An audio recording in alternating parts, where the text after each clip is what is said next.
now we are ready to record our final Find Out Friday. Welcome to those of you that are just joining us on YouTube.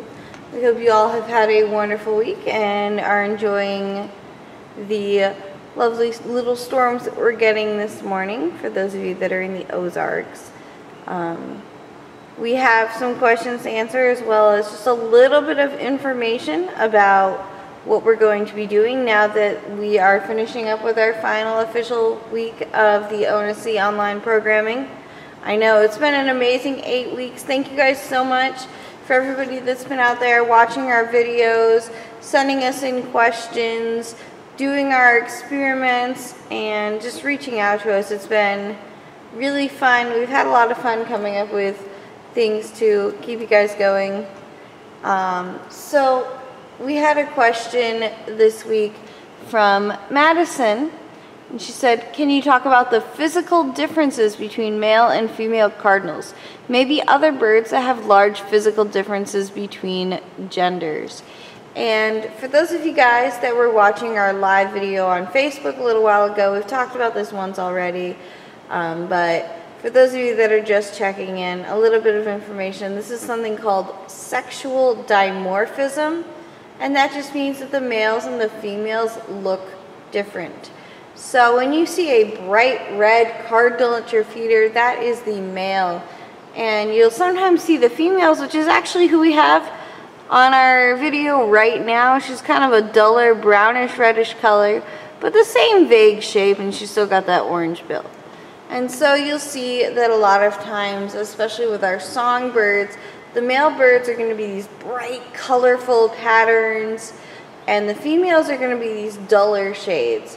And for the males, they have that bright color in order to show off to their mates, as well as possibly to kind of keep other birds, other male birds, from getting into their territory. So it's kind of like they're showing off. They're saying, look at me, I'm so healthy, I'm so well fed, that I'm able to put a lot of energy and nutrients into producing these bright, showy feathers. Like, I'm the best, look at me.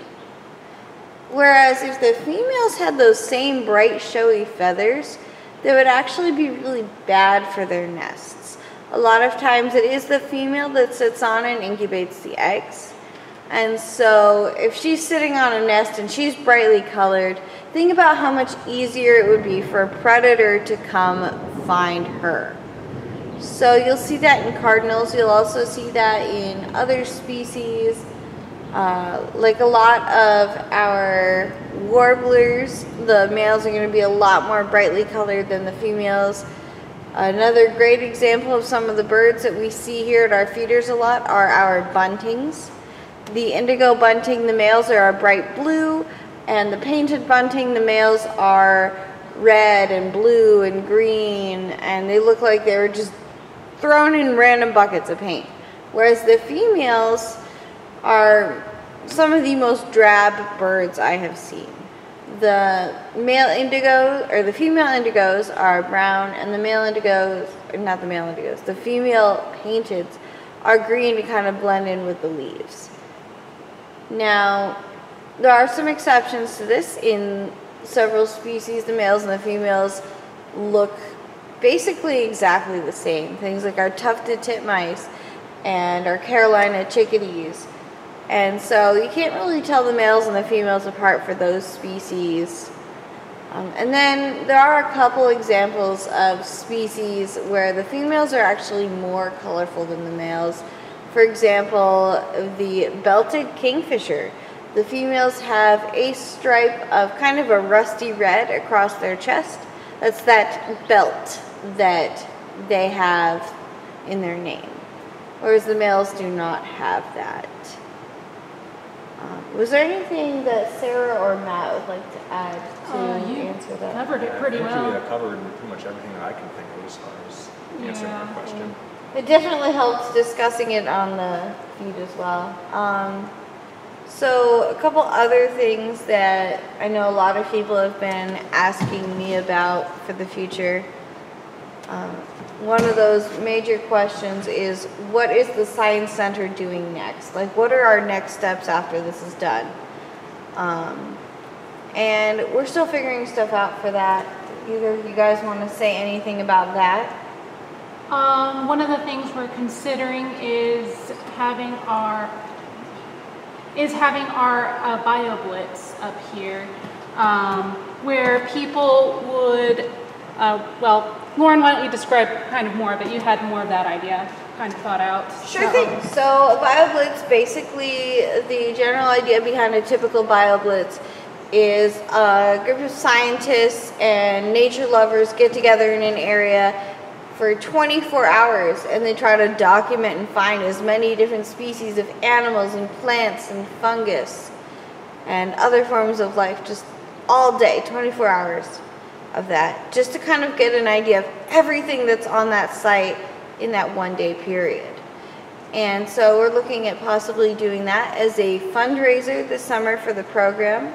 And we don't have the details of that quite in place yet, but what it might look like is you could sponsor us either per species or just in general, and then that would help raise money to help keep us going out here, but also to provide a legacy for future students and adults and teacher naturalists and just the general public as well about what we have out here. So this would become a resource for literally anybody. If they came out here and they're like, well, what kind of butterflies can I find out here in the summertime? They could take a look and they would see what we found on this day. So we might do a single day thing or we might do a week-long thing for that. Another possibility we were talking about is a fun run. So that would take place on our driveway, and it would just be a casual run to help raise money for the Science Center as well. It'd be a downhill run. And then other than that, we're looking at kind of some socially responsible programming to make sure that we can continue to work with you guys out in nature and also keep everybody safe. So we're looking forward to that. We are also looking forward to some... Thanks, Rosalind. Yeah, we really think a bio blitz at ONSC sounds like a really, really fun time.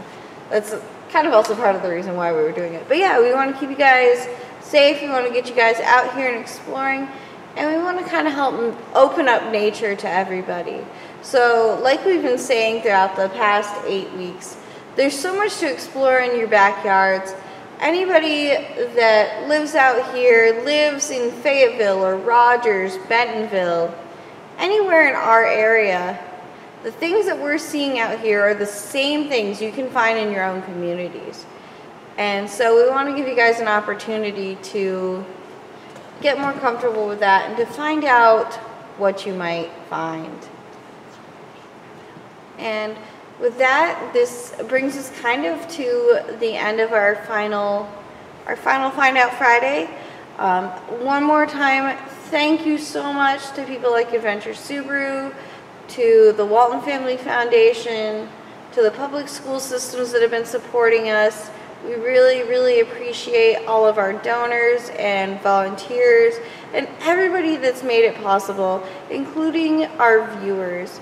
We couldn't be out here, we couldn't be sharing this if there weren't people that were interested. So thank you all so much. We look forward to seeing you guys throughout the rest of the summer. Keep a check on Facebook as well as our website, onsc.us, as we start announcing more of these summer programming opportunities for everyone. And happy exploring. We'll see you guys next time.